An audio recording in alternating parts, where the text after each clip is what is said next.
Hi friends, welcome to my channel.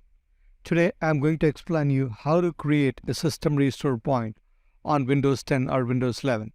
There are a lot of methods. This is one of them.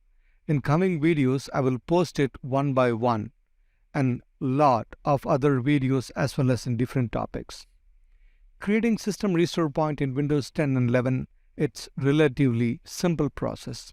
Follow the steps below. Press the Windows key plus X on your keyboard and select System from the menu that appears. In the System window, click on System Protection in the left-hand menu. In the System Properties window, select the drive that you want to create a system restore point. Normally, it will be C drive. Then, click on the Create button. Enter a name for the restore point, then click on Create button again. Wait for the window to create the system restore point. This may take several minutes.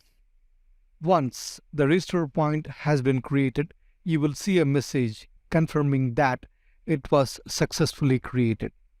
That's it. You have now created a system restore point in Windows 10 or 11.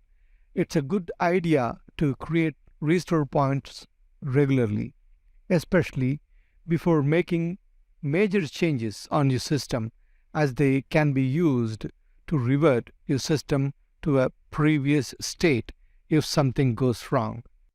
Thank you for tuning in to LVS Tech Buddy. We hope this video has been helpful in resolving your technical issue.